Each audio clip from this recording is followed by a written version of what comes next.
Salom, men Jennyman va bu intervyu Varata va Complete. Men hech qachon o'zim haqimda bunchalik ko'p gapirmagandim.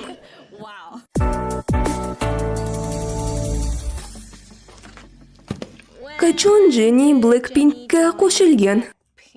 Men u yerda boshidan beri bo'lganman. Bizning birinchi singlimiz 2016-yil avgustda chiqqan edi. O'shanda Blackpink paydo bo'lgan. Qachon Jenny Yangi Zelandiyaga ko'chib kelgan? Men 9 yoshda edim. Men u yerda 14 yoshimgacha yashaganman. Bu eng yaxshi 5 yilim bo'lgan. Bilasizmi, menda kuchli aksent bor edi, lekin u to'liq yo'qolgan. Hozir hech kim Yangi Zelandiyadan ekanligimni topolmaydi va bu qayg'uli. Balki men Yangi Zelandiyadandirman, lekin menga Mermaid Jami yoqadi va faqat men va Rozi qachonki shaharda bizga Vegemite yoki Mermaidni taklif qilishganda xursand bo'lamiz. Qachon Jenny solo chiqardi? Men aytgan bo'lardimki, 5 yil yoki 6 yil oldin. Menimcha 5 yil. O'ylashimcha bu ancha oldin bo'lgandi, chunki mantraga tayyorlangandik. Men o'zimni videolarim hamda quyoshli kundagi rasmlarimni ko'rib chiqdim va o'yladimki, oho, men bu yerda juda ham yosh va yoqimtoyman. Solo qo'shiqchi bo'lib ishlash chindan ham boshqa daraja. Studiyada yolg'iz qolishimdan boshlaymiz. Jamoaviy proyektlarda ishlaganimda men qizlar bilan ko'p gaplashardim. Ya'ni hammamiz shu qo'shiqqa rozimizmi aniqlashtirardik. Lekin hozir hamma qarorlarni bir o'zim qabul qilishimga to'g'ri keladi. O'ylashim bo'yicha bu eng katta mas'uliyat. Keling keyingisi. Qachon Jenny kuylashni boshladi? Professional tarzda 14 yoshimda. Lekin men hayotim davomida kuylab kelganman, ya'ni bolaligimdan beri. Jenny sahna liboslari. Biz sahna liboslarimizni almashtirishni yoqtiramiz. Asosan chunki biz chiqayotgan shaharning atmosferasi bilan uyg'unlashish yoqadi. Masalan, men shunday kiyinaman. Nega Jennyning Instagram niki Jenny Ruby Jane? Bu ismni men Yangi Zelandiyada maktabda o'qib yurgan paytlarimda o'ylab topganman. Men qandaydir uzun, chiroyli ism xohlaganman, xuddi do'stlarim kabi, va bu paydo bo'ldi. Bu shunchaki men o'zim uchun o'ylab topgan nik. Qanday qilib Jennydek kiyinsa bo'ladi? O'ylashimcha bu usiz ham hammada o'xshaydi. Hamma bu savolga javobni biladi. Keyingisi iltimos. Har doim shunday qilishni xohlagandim. Ayni damda Jenny qanday? Men juda uyalchan odamman. Hatto do'stlarim orasida men yetarlicha jim yuraman. Lekin sahnada umuman boshqa odamman. Shunday ekan, umid qilamanki biz bir-birimizni yaxshi bilib olamiz. Jennyning sevimli mevasi qaysi? Mening doimiy sevimli mevam yo'q. Oldin menga qulupnay yoqardi. Hozir esa kivi juda ham yoqadi. Jennyning Blackpinkdagi yoqtirgan musiqasi qaysi? Bu har doim qiyin savol bo'lgan. Menimcha hozir Lovesick Girls. Orada o'zgarib turadi, lekin hozir Lovesick Girls. Unda Blackpinkning ajoyib lahzalari bo'lgan. Bu sahnada boshqacha vibe beradi. Chunki biz juda ham ko'p xarakterli narsalar qilamiz. Shuning uchun shunday. Jennyning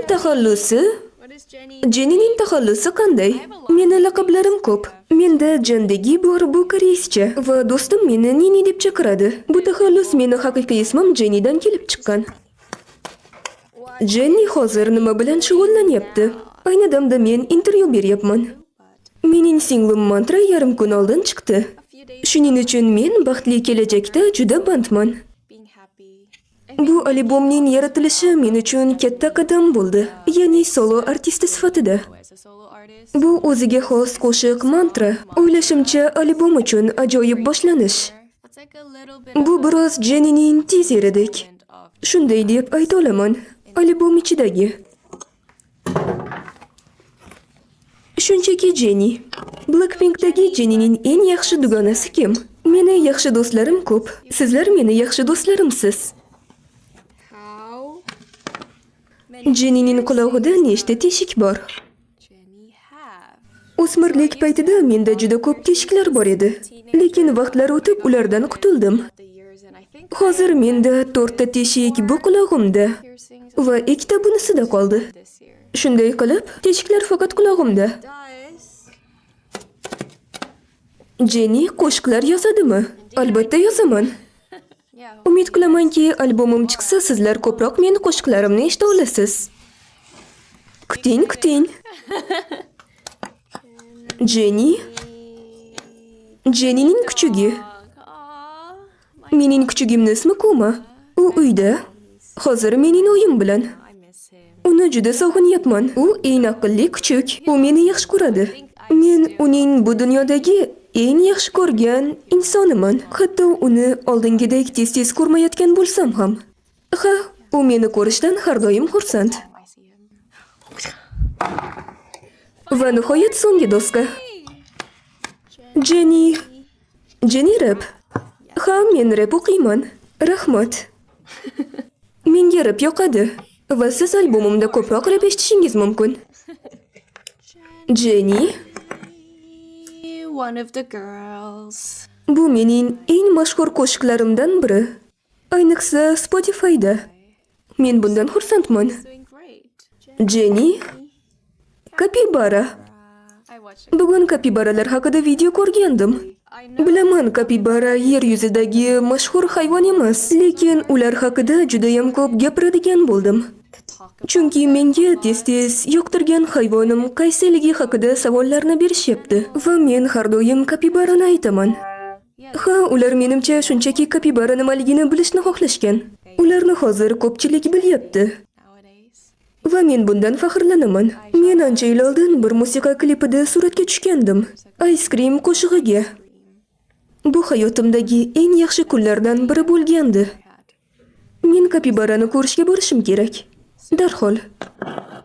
Oh, Jenny Jack Moss podium. No way. So I Jack Moss showida podiumda yurgan edim. Maya Nakapriniki edi. Va o'shanda men podiumda birinchi marta yurdim. Bu o'ziga xos voqea bo'lgandi. Bu kundan menda faqat yaxshi xotiralar qolgan. Chunki men juda hayajonlanaman va asabiylashaman deb o'ylagandim. Lekin birdan kel shunchaki xursandchilik qilaman dedim. Bu men uchun o'sha yilda yana bir faxrlanadigan ish bo'lgandi. Baxtimga meni hech qaysi savol hayron qoldirmadi. Ulardan ko'pi meni xayolimda edi. Shuning uchun bolalar, Google'dan men haqimda qiziqroq savollarni so'rang. me. Taklif qilganingiz uchun rahmat va keyingi safargacha. Xayr.